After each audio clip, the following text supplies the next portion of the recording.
A strong sense of urgency for me to complete my tasks. I feel like anything can happen at any time. All the warning signs are there. I've gotten a lot of validation. I'm not vindicated, although a lot of people on the dark side of conspiracy theory, like Laura Loomer and Alex Jones and David Icke, they feel pretty vindicated. I feel forgotten. I feel like I've dealt with a lot of interference in my life, from AI included, and it's difficult to really note where AI ends and humanity's ignorance begins and vice versa, because they are very interrelated. But there's a lot of things that I have predicted long ago. I wrote about false flags and terror attacks back in 2013. I gave a presentation at Mark Passio's conference, same year. And it's like, what type of a world am I in when I've already done the work?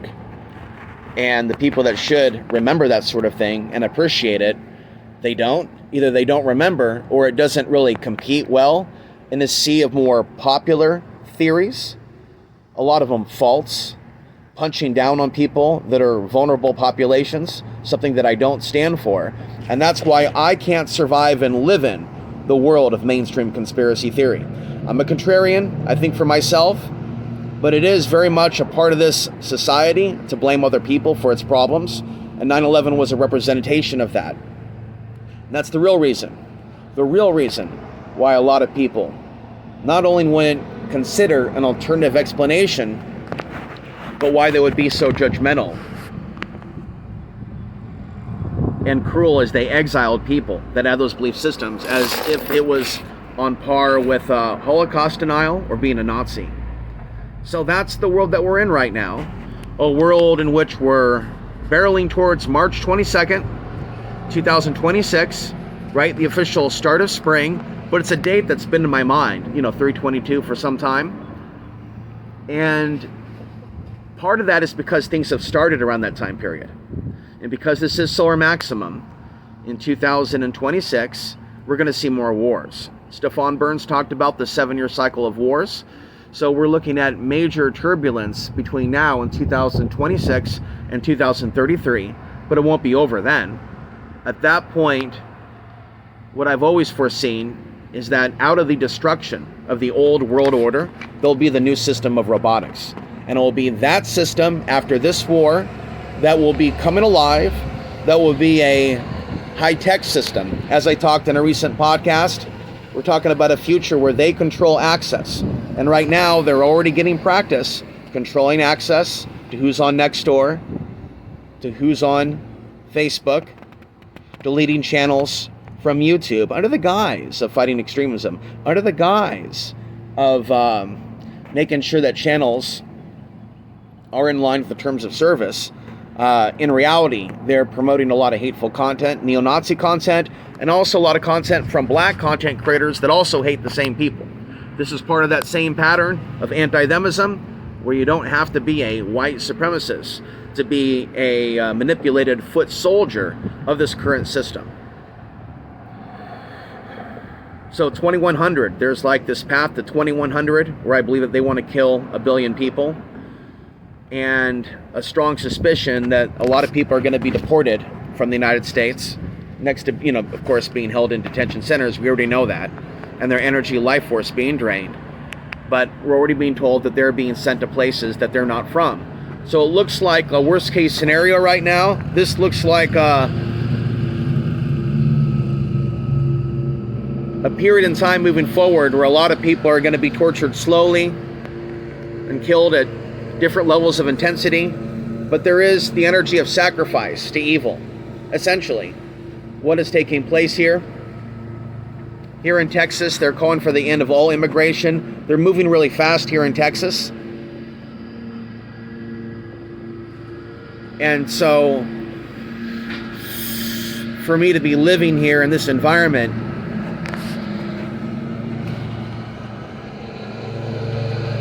at this time, without being heard by others, without having friends,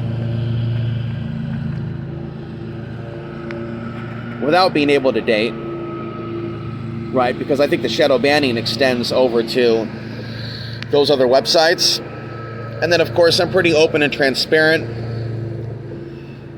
about my blog, about my ideas.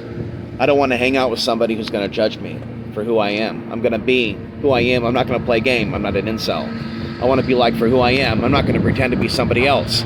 So, dating and hanging out with people, that can be like a nice way to unplug, but not all of us have that option, and not all of us are desirable.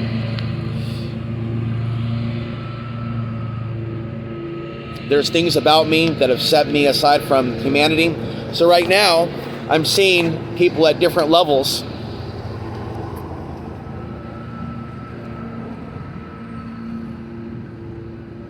on the internet, people that talk about things that some people may label conspiracy theory, but it's real stuff. I'm seeing people being recognized. And I'm wondering, was it meant to be in this lifetime for me to be completely ignored? Is it my karma? Is it needed for my safety? Because that's what's happened. What's happened is the work that I've done over the years that should go to the people that I think need it hasn't gone to them. So what was the point of it all? What was the point of my lifetime? What was the point of making these predictions? What is the point of me having this awareness of the things that I have been aware of before they've taken place? The other observations, the other things that I've observed about this reality and what's coming. What's the point of all this? The only thing that I can come up with is that I'm meant to create literature and distribute that literature so that I can help people understand what happened here in the future, along with whatever type of advice that I'll be giving them to survive the world of tomorrow. But the world today, they're not listening. They're getting meaner, and the evil that we're seeing, it's not just coming from the government. It's not just coming from the right wing. It's a nihilism. It's an extremism. It's a radicalization. It's a nihilism. And we can find it in the crowds that are angry with Trump. It's not just about Trump. We can find people so angry that they hate all men. We can find people so angry that they hate all Muslims. We can find people so angry that they hate all this group, right?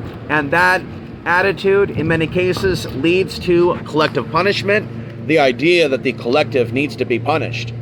And ultimately, when we're talking about karmic consequences, that's actually what is unfortunately coming for humanity from this AI system: collective punishment.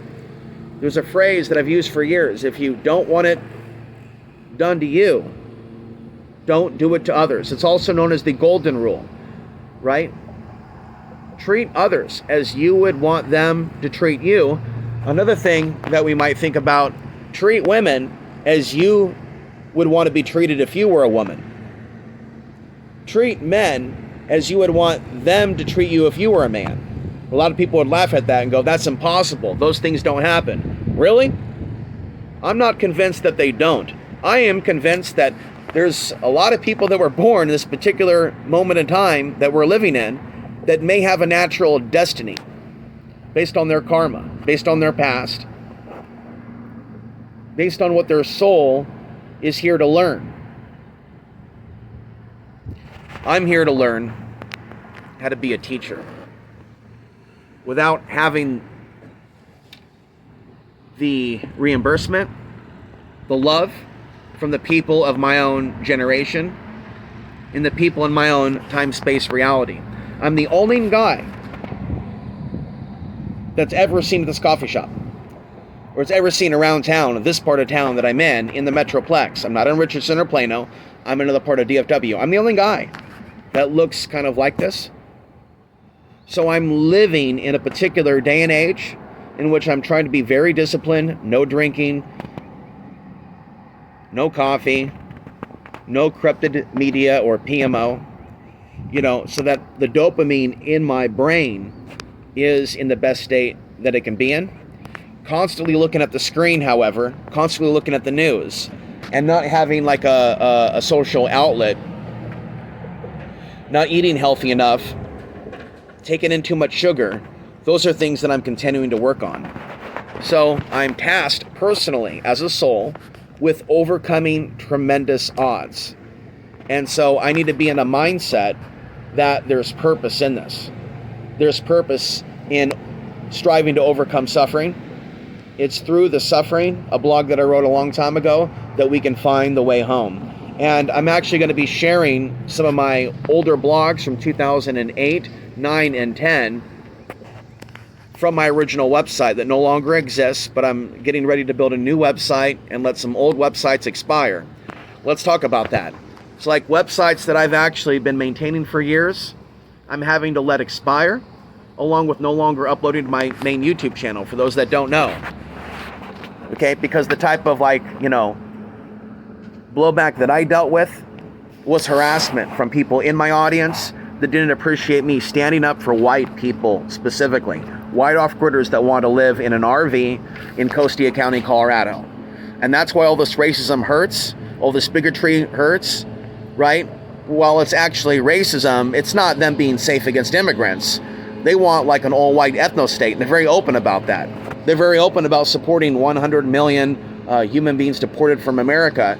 It really hurts right now to know that I've given white people a lot of my time and energy for 20 years, trying to help them, especially women, knowing that there would be a time in which there would be more human trafficking, knowing that these things would happen. I'm living in a day and age where the people alive right now don't appreciate what I've done for them. And if they were to come to appreciate what I've done for them, I wouldn't have to live here in Texas.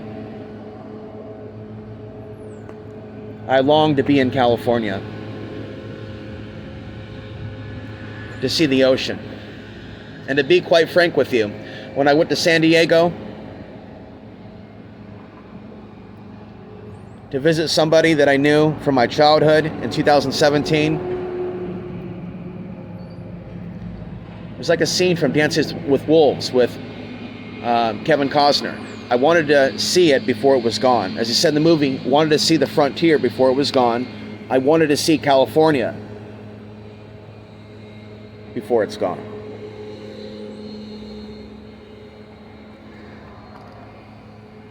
All of a sudden now people are talking about nuclear war. They're talking about safe states, unsafe states. Amarillo's going to be a target.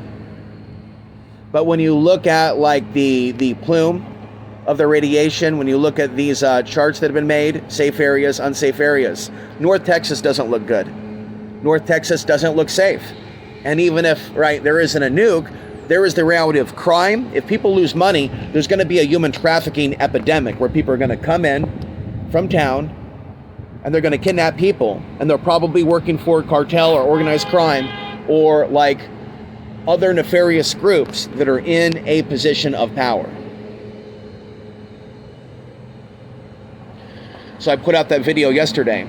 As I become extra aware and my intuition is sharper right now with a more disciplined lifestyle, with that comes the intensity of what I'm seeing, how real this is, and what we're going to be dealing with in the next solar maximum, this time period of 2035, moving forward.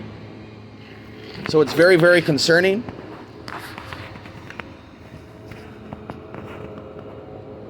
But I don't believe that through the power of our mind that we can manifest literally anything if we have a destiny to be in a certain place, to report on a certain thing, to have a certain experience. I think that that is a distortion. But whatever power I do have, with the power of my mind and the power of my intentions,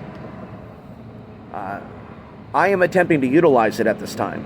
Through these videos, through these blogs, through posting on Craigslist and looking for a room to rent, in Colorado. Just looking for like a way to get my foot in the door, so to speak, to get out of here.